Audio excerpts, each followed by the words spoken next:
citizen in the advent of fake news and disinformation in my country.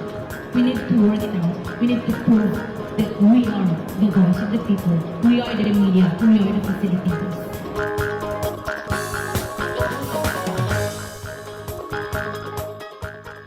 Ania na ang mga balita nga nahagpat sa Newsline Philippines Information Center. Ako si Paul Palacio. Tutok na!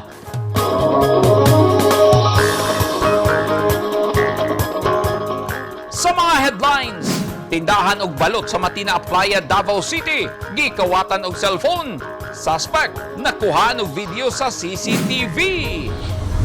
Highway sa Cortes, Surigao del Sur, giharangan og daghang NPA, balay sa kanhi opisyal sa sundalo, giransak.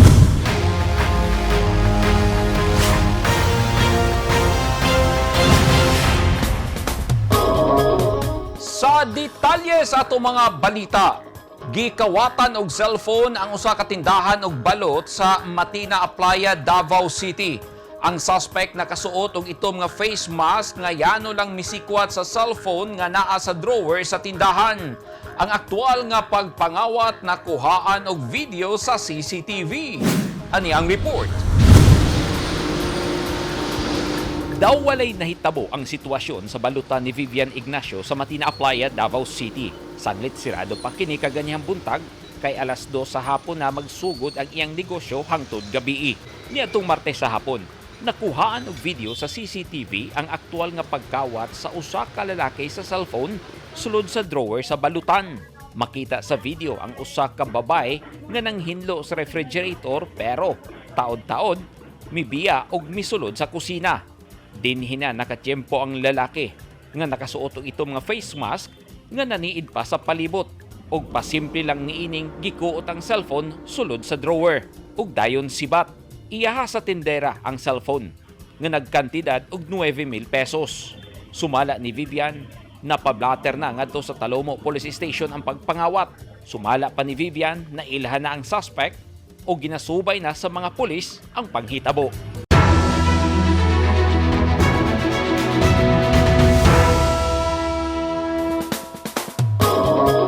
Plastado na ang seguridad sa Davao City alang sa umaabot nga campaign period alang sa mga local candidates. Gani sa pagsugod sa pagpangampanya sa mga national candidates, nagpatuman og multi-layered nga pagbantay ang mga pulis sa DCPO. Ani ang report ni Eugene Hinutan. Giplastar na sa Davao City Police Office ang seguridad sa pagsugod sa campaign period sa mga lokal nga kandidato sunod bulan. Sumala ni Police Major Maria Teresa Gaspan, ang spokesperson sa Davao City Police Office. Mas daghang pulis ang makita sa kadalanan ug sa mga lugar kung hain mangampanya ang mga kandidato. Well, kasado na no ang ato ang security plan sa campaign period sa diri sa Davao City. And in fact, ubay-ubay na ang atong mga kapulisan no nga gabantay diri sa kadalanan. And the same thing no multi-layered ang atong security blanket nga ginahimo diri sa Davao. From the outer layer mao ni nga to ang tri-boundaries nato nga dunay mga checkpoint no fixed nga checkpoint.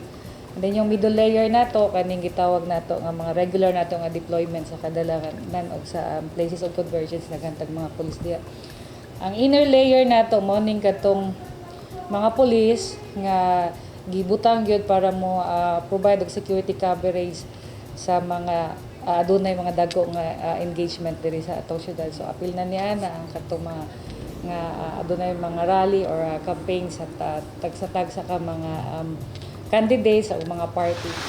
Dugang ni Police Major Gaspan, katambayayong sa DCPO ang kasundaluhan ug ubang security forces sa pagpatuman sa kahapsay ug kalinaw sa syudad atol sa campaign period sa tinguha nga makabot ang matinud-anon ug luwas nga eleksyon. Doon nakitay in fact napuntay mga counterparts no like Task Force Davao ug other mga security forces kay interoperability system ng atong gina-observe diri sa Davao City. So dili lang siya pwersa sa Davao City Police Office kundi naapay other security forces nga natabang sa ato sa pag maintain sa kahusay ug kalinaw diri sa Davao. Wala pa ikonsiderang hotspot areas ang DCPO. Hilabi na nga wala pa sila'y natalang election-related violence sa syudad. So far wala tay hotspot areas nga gi-consider no diri kay wala pod kitay election related violence nga nasinati karong panahon na. So walay gi-declare nga hotspot area ang Davao City. Husa, auhag sa DCPO ang kooperasyon sa katawhan aron mabatukan ang kriminalidad. Ang culture of security sa syudad padayong ipromote sa kapulisan ingon man sa kasundaluhan aron magbinantayon ang tanan isip shared responsibility sa matag usa. Eugene Hinutan, Newsline Philippines Davao Region. Stay safe.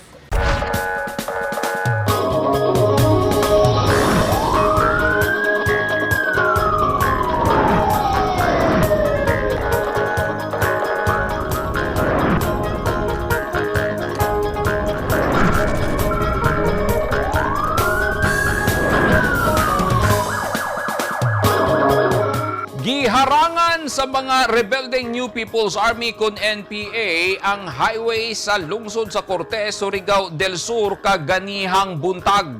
Subay sa report, dulan usa ka gatos ka mga armadong miyembro sa NPA ang miharang sa National Highway sa Sitio Lubcon, Barangay Mabahin, Cortes, Surigao del Sur pasado alas 7 kaganihang buntag, Pebrero 10, 2022. Ang grupo gipangunahan sa usa ka Joel Mahinay alias Nico sa Guerrilla Front 30 sa Northeastern Mindanao Regional Committee ang pagpangharang sa highway. Sa report sa militar, ang road blockade sa mga NPA may resulta sa kahadlok sa mga motorista o residente sa lugar. Hilabi na nga pulos armado ang mga rebelde. Sumala sa Cortes Municipal Police Station, giransaksab sa mga armadong grupo ang balay o tindahan sa kanhi opisyal sa sundalo nga giilang si Second Lieutenant Juven Rivera. At tangi! Mga PDL sa Montevista District Jail sa Davao de Oro malampusong nakatapos sa NC2 Animal Production sa TESDA. O libuan ka mga bakhaw gipangtanom sa usa ka isla sa Dapitan City.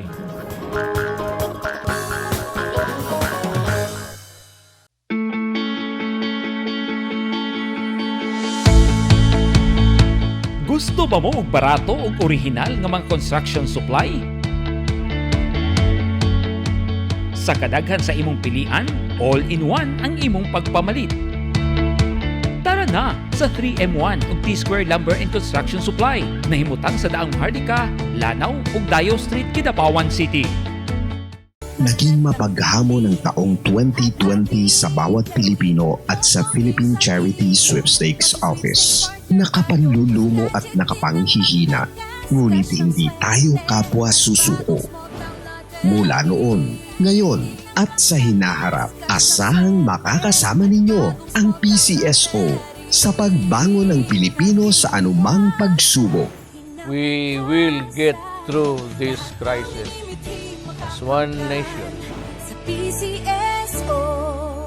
Ang mga taong dunay mga ginahambin nga mga grabing mga balatian o comorbidity, hilabi na ang mga senior citizens, sila ang mas delikado nga maigo sa coronavirus disease COVID-19. Busa dubling pag-amping ang himuon og tambali ang mga ginahambin nga mga sakit. Ang pagtumar sa Bilonga Gold Herbal Capsule is a food supplement makatabang aron mapunggan nga musamot ang mga balatian. Turmeric o luyang dilaw ang nag-unang sagol sa Bilonga Gold. Gisagulan og sodium ascorbate o vitamin C aron mas mulig-on ang immune system. Ang Bilonga Gold Herbal Capsule mapalit sa mga butika.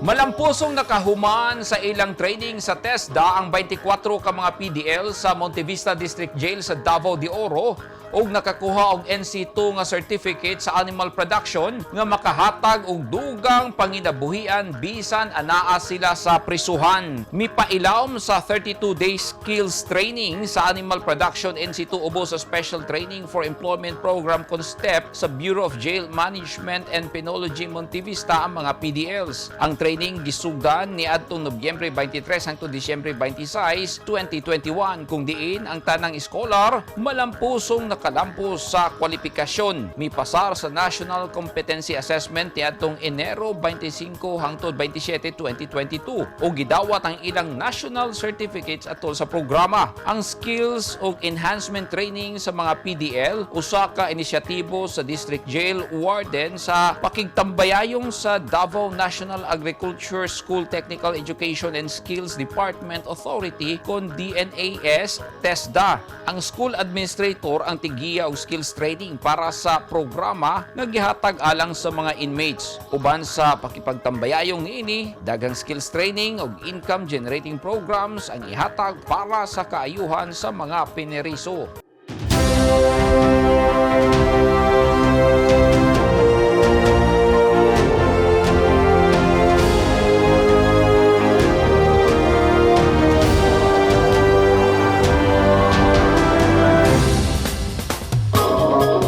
This portion is brought to you by Toyota. This portion is brought to you by Rizal Memorial Colleges.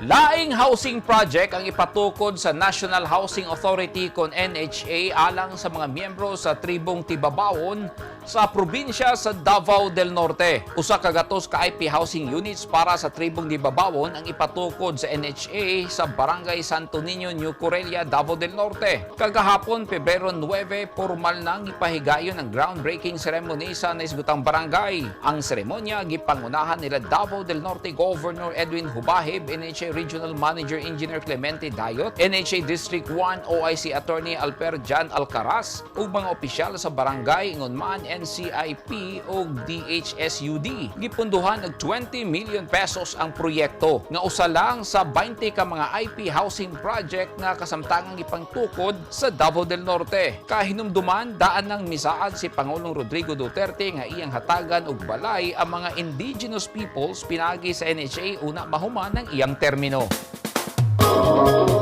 Gidunol sa provincial government sa Davao Oriental ang cash aid alang sa mga kanhe rebelde o tipsters nga hinungdan nga nagmalampuso ng operasyon sa tropa sa gobyerno. Kapin 2 milyones pesos ang gihatag nga cash aid. Ani ang report ni Eugene Hinutan. Gidawat sa kanhi mga rebelde ug tipsters ato sa gipahigayong seremonya sa Provincial Capital's Covered Court niadtong Pebrero 8 ang ilang cash assistance gikan sa probinsyal nga panggamahanan sa Davao Oriental. 2.2 million pesos nga kinatibuk ang cash assistance ang nadunol ngadto sa mga benepisyaryo.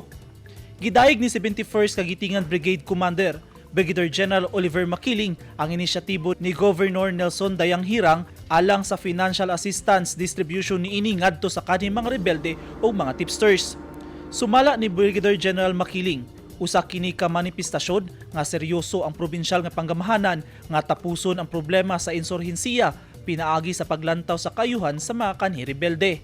Si Vice Governor Ninyo Uy ang mitindog isip representante ni Governor Dayang Hirang ato sa seremonya o giyawhag niini ang ubang mga rebelde nga malinawng isurrender ang ilang mga armas o mubalik sa komunidad aron makatabang sa kahapsay ug paglampo sa probinsya.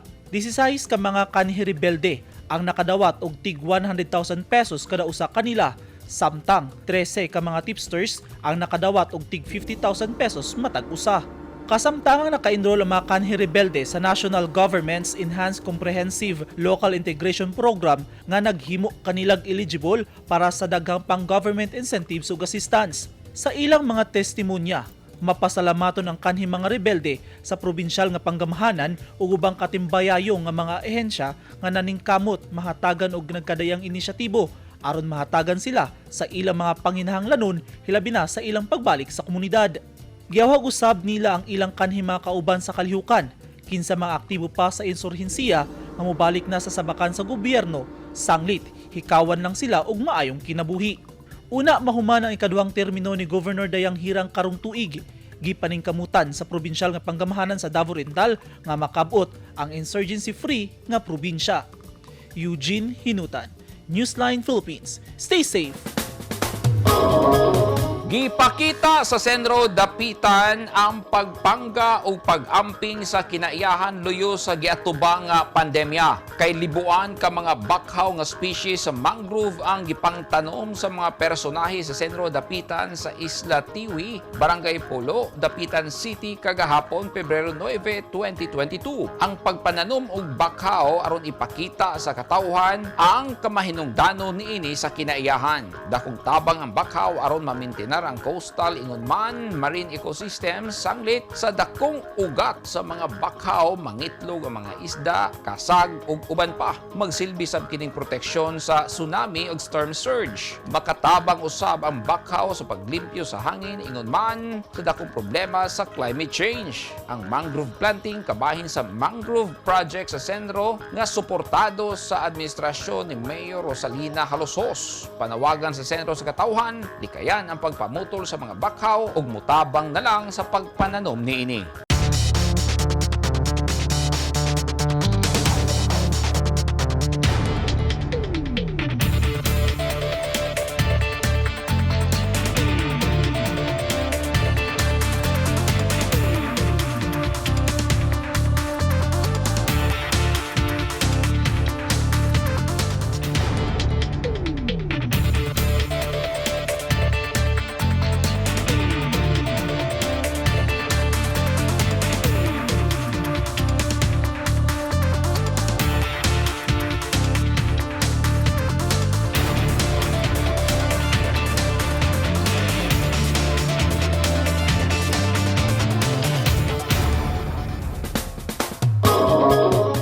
Kadto naghingpit sa mga balita nga nahagpat sa Newsline Philippines Information Center. Alang sa dugang balita, bisitaha ang website nga www.newsline.ph. Sa Facebook page, Instagram, newsline.ph ug sa Twitter, newsline.ph.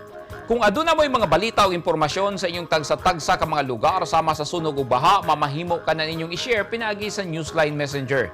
Makita usab ninyo sa Channel 49 o Channel 50 sa NCTVN Cable TV sa North Cotabato. O mo-subscribe kita sa YouTube channel sa Newsline Philippines o sa app nga TikTok. Ako si Paul Palacio. Dagang salamat and stay safe!